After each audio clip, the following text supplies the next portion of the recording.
Chaque semaine dans l'Extra Interview, on se glisse dans l'intimité d'une personnalité pour savoir comment le cinéma et la série lui ont permis de rêver et se grandir. Aujourd'hui, face à notre objectif, le photographe Yann Arthus Bertrand. À l'occasion de la sortie d'une fresque humaniste qu'il a filmée pour le grand écran, il nous ouvre un peu de son album de souvenirs.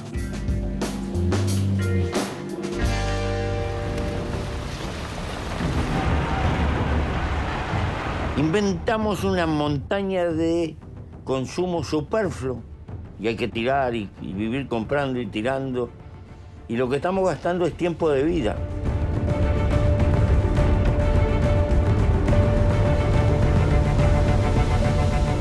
Bonjour, Monsieur Orange. Bonjour Yann Arthus Bertrand.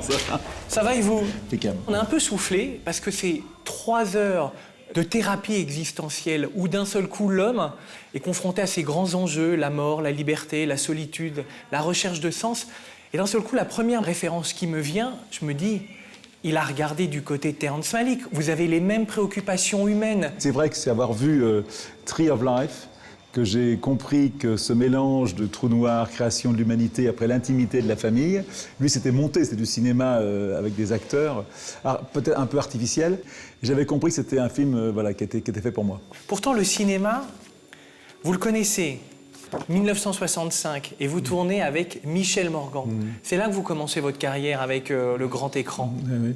C'est formidable cette histoire. Je rêvais de faire du cinéma, j'avais 17 ans. Et j'ai été balayer les studios de Boulogne pendant un mois. Je balayais les studios.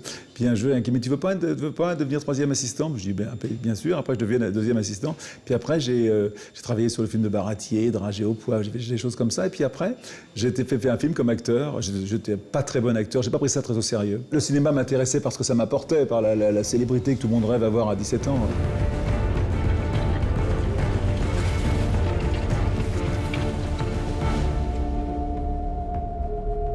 And then I met,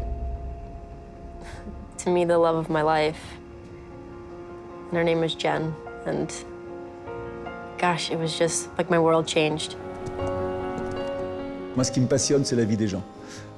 Donc l'aventure humaine. Je trouve qu'il n'y a rien de plus fort que l'aventure humaine. Les histoires réelles sont bien plus fortes que les histoires inventées. C'est-à-dire que ce qui pourrait vous attirer au cinéma, c'est les biographies, ce qu'on appelle les biopics. Oui, par exemple. D'ailleurs, j'ai adoré les biopics de Saint-Laurent, les deux. Je trouve ça très bien fait. Mais plus le documentaire m'intéresse encore plus. Je dois reconnaître que je suis un passionné de documentaires, de Jean Rouch, Barbet Schroeder, tu vois, et surtout Herzog, qui est formidable. Il a fait un film sur le Grizzlyman, qui est un documentaire incroyable d'un type qui se fait dévorer par les ours. Il a fait un film sur la grotte Chauvet, il a fait un film sur l'Antarctique. C'est vraiment, pour moi, un maître du documentaire et du cinéma. Voilà.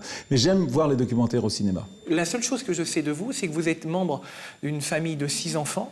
Est-ce que le cinéma avait une place de divertissement dans vos occupations ou pas? Non, le premier film que j'ai vu dans ma vie, c'était quand j'avais été premier. J'ai fait 14 écoles, j'étais très mauvais, parce que j'étais premier en gymnastique. Mon père m'a invité au cinéma. Et j'avais été voir Quentin Durward. Donc, tu vois, c'était un film, je ne sais même pas, un film de Cap et d'épée et des années, je devais avoir, toi, dans les années 50, tu vois. Mais par contre, j'ai l'histoire avec le cinéma, parce que quand je suis parti de chez moi, je dormais dans les cinémas la nuit. C'est-à-dire qu'on rentrait par la porte de sortie et on dormait entre les sièges. Et pendant 4-5 mois, j'ai dormi dans les cinémas, dont un cinéma formidable, qui est maintenant le Biarritz, que je ne sais pas comment il s'appelait à cette époque-là, et le Cinéac, qui était un cinéma où tu pouvais voir des films pour 1 franc. Et j'ai vu Citizen Kane moins une 30aine de fois. Et j'adore ce film. C'est encore aujourd'hui mon film préféré. J'ai vu Le Fanfaron un paquet de fois, qui est passé... voilà.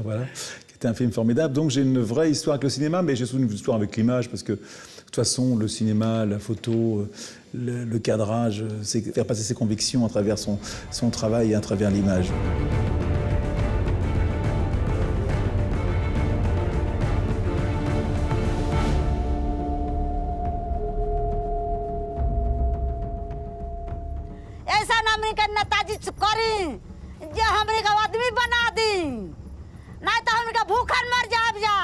He said, you have to go back to your country. I said, where is my country? I don't have a country, man. It's a killing ground. But at that moment, he wasn't a terrorist, he wasn't an insurgent, he wasn't an Iraqi. He was a scared man. تقدر تسامحيني ده انا قتلت بيك او خيك وما في قانون حسبني؟ بتسامحيني؟ Des Maasai aux chevaux, en passant par la terre, vous avez fait le portrait de beaucoup de choses. Si vous deviez faire le portrait du cinéma, qui l'incarnerait ? Alice Guy. L'assistante de Léon Gaumont. Voilà, parce que c'est quelqu'un que personne ne connaît, très peu de gens s'étonnent que vous la connaissiez, parce que je n'ai parlé, personne n'était capable de me dire son nom. Et je me dis, raconter l'histoire du cinéma, je le raconterai par ça, par celle de cette femme, l'émancipation. Elle a tourné 600 films, c'est inouï. Elle est inconnue, alors c'est la première réalisatrice femme, elle est partie aux États-Unis. Mais peut-être que je partirai par un portrait de cette fille, qui est le début du cinéma. Et puis c'est intéressant que c'est le début, c'est quand les choses, on découvre les choses, quand la création est là, quoi. Dans votre carrière très riche, vous avez été photographe officiel de Roland Garros dans les années 80, notamment. Est-ce que vous aimez voir représenter le sport au cinéma ? Moi, je me souviens très bien du match McEnroe-Lendl, en 83, un truc comme ça, la finale, où McEnroe est favori et il mène les deux premiers jeux. Et Lendl remonte. Et rien que par le mental, il arrive à battre McEnroe qui tombe en pleurs à la fin de ce match. C'est un match épique qui a duré 5-6 heures.